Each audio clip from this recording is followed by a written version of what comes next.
Hello दोस्तों, आप सभी का स्वागत है संविधान की इस परिचर्चा में, जहां मैं आपसे बात कर रहा था संविधान की प्रस्तावना। दोस्तों, जैसे ही हम संविधान को पढ़ना प्रारंभ करते हैं तो वहां पे आती है संविधान की प्रस्तावना।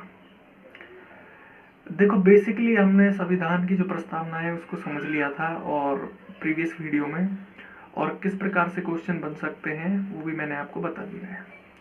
अब आगे दोस्तों एक प्रश्न खड़ा होता है, और ये प्रश्न उस समय भी था जब प्रस्तावना बनकर तैयार हुई थी।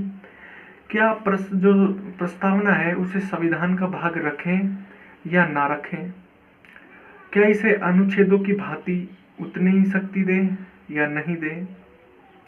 तो दोस्तों, इसके अंतर्गत कई वाद आए। कुछ लोगों ने इसके अगेंस्ट भी थे, कुछ इसके जो है फेवर में भी थे। तो इस प्रकार की परिस्थिति उस समय जो है जनरेट हुई, और यहाँ से हमसे जो है विभिन्न स्टेट पीसीएस एग्जाम और सिविल सर्विसेज जो एग्जाम है वो क्वेश्चन पूछते हैं, क्या प्रस्तावना को संविधान का अंग होना चाहिए या नहीं होना चाहिए।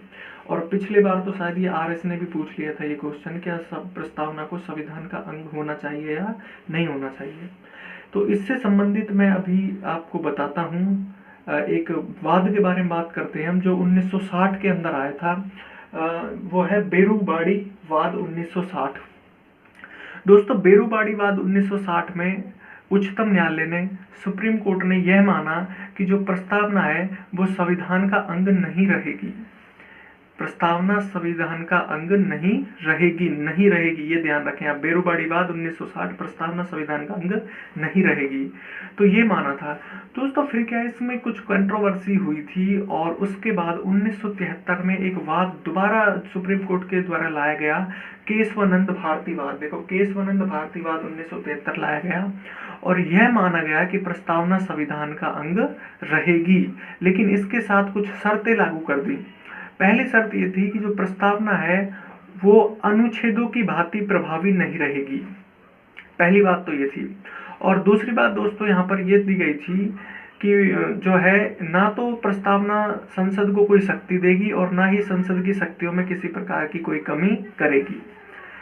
जो भी मैं बता रहा हूँ यहाँ से क्वेश्चन अमूमन बनते ही रहते हैं, हर एग्जाम में क्वेश्चन पूछा जाता है इस तरीके से।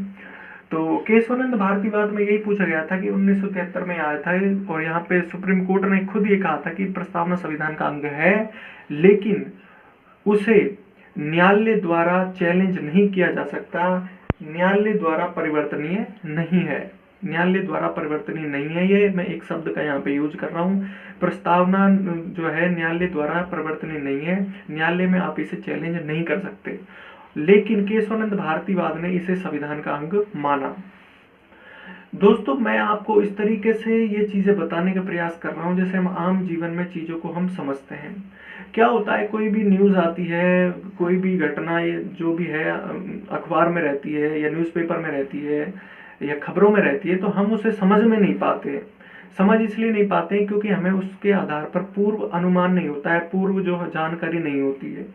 तो ये बेसिक आप समझें, आज के परिदृश्य को समझें, पुरानी जो चीज़ें हैं उनको समझें, साथ लेकर चलें, तभी आप जो आज चल रही घटनाओं को समझ पाएंगे। मैं इसलिए ये जोड़ रहा हूँ, केवल पेपर सॉल्व करना ही हमारा उद्देश्य नहीं है। हमारा उद्देश्य ये है कि हम चीज़ों को समझ पाएँ, एक बेहतर इंसान बन पाएँ, क्योंकि बेहतरी की खोज में हम जा रहे हैं दोस्तों।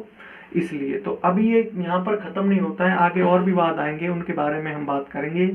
ये अभी मैंने क्वेश्चन जो सिविल सर्विसेज एग्जाम में, आरएस एग्जाम में पूछा गया था, उसका ये मैं आंसर बताने का एक प्रयास कर रहा हूँ। लिखित आंसर वहाँ पे पूछा था हमसे, क्या प्रस्तावना को संविधान का भाग होना चाहिए या नहीं होना चाहिए। तो वहाँ पे हम दो वाद लिख सकते थे, बेरूबाड़ी वाद 1960, केशवानंद भारती वाद 1973। 5 नंबर का ये क्वेश्चन था। इसकी आगे चर्चा हम आगे वाली अपने जो परिचर्चा रहेगी, जो हमारी आने वाली वीडियो है, उनमें हम बात करेंगे।